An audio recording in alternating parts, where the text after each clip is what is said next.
जो वोट चोर गद्दी छोड़ का नारा है, बिहार की भूमि से शुरू हुआ और अब पूरे हिंदुस्तान में गांव-गांव में चप्पे-चप्पे में यह नारा चल रहा है। राजनीति की धमनियों में अब ये नारा चल रहा है। राजनीति बदलने वाली है, बदल चुकी है और जैसा कि हमेशा इतिहास में हुआ है, फिर से बिहार की धरती से राजनीति बदल रही है, करवट ले रही है। चोर चोरी कर रहा था, इसका अंदेशा हम सबको था, शक सबको था। चोर चोरी करते हुए पकड़ा गया, ये बिहार की सरजमी से ही संभव है। महाराष्ट्र में, हरियाणा में पिछले दरवाजे से चोरी करता था, बिहार में अगले दरवाजे से आकर चोरी करने की साजिश रची और आप सबके प्रताप की वजह से रंगे हाथों पकड़ा गया।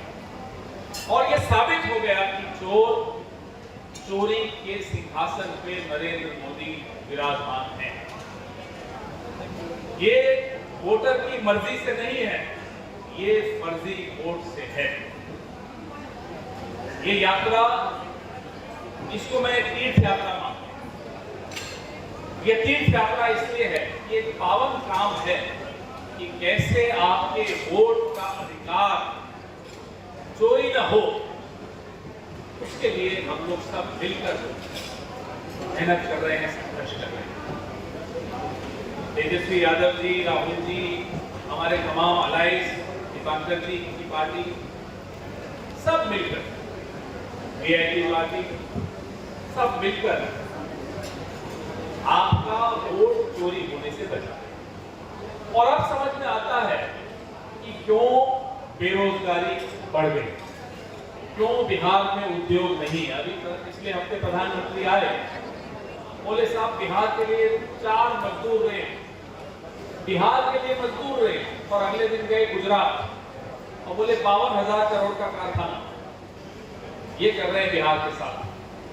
वो इसलिए कर रहे हैं कि उनको लगता है कि वोट चुरा के फिर से काबिज हो जाएंगे, इसलिए कारखाना क्यों देना बिहार, रोजगार क्यों देना बिहार के नौजवान, सुरक्षा क्यों देनी बिहार की महिला को।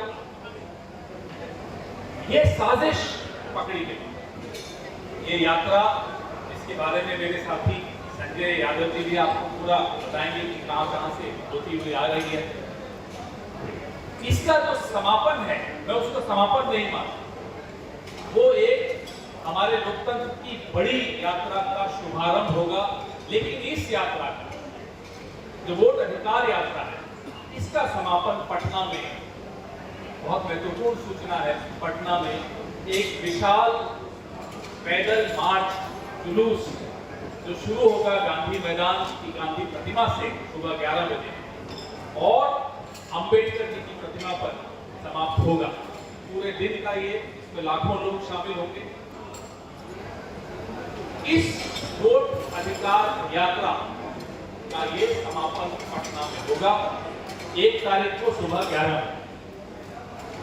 उसके बारे में भी हमारे साथी शशि यादव जी और संजय यादव जी और दीपांकर जी सब आपको बताएंगे। लेकिन वो समापन एक ऐसे आंदोलन, एक ऐसे क्रांति को आरंभ करेगा जो पूरे देश में फैल चुकी है। देश भर में ये नारा गूंज रहा है, देश भर में एक चिंता भी है कि साहब हमारे साथ हुआ क्या, पिछले 10-11 साल से क्या हो रहा। और देश भर को अब समझ में आ भी गया है कि अब इनकी चोरी नहीं चलेगी और अब चोर को सजा भी देनी पड़ेगी। सजा सबसे पहले बिहार देगी। बिहार की तरफ सब देख रहे हैं, बिहार की तरफ असम भी देख रहा है, बंगाल भी देख रहा है, केरला भी देख रहा है, गुजरात देख रहा है, उत्तराखंड देख रहा है, पूरा हिंदुस्तान बिहार को देख रहा है। क्योंकि बिहार का दिल बहुत बड़ा है, लेकिन बिहार को अगर ये समझ में आ जाए कि उसके साथ धोखा हो रहा है, उसके साथ फरेब हो रहा है, उसके साथ झूठ बोला जा रहा है, तो फिर बिहार माफ नहीं करता। बिहार जो सजा देने वाला है इन चोरों को, वो सजा पूरा हिंदुस्तान देने वाला है आने वाले में। मैं अब अपने साथी, अगर आप ये वीडियो YouTube पर देख रहे हैं तो हमारे चैनल को सब्सक्राइब कर बेल आइकन दबाएं और Facebook पर देख रहे हैं तो हमारे पेज को लाइक करें।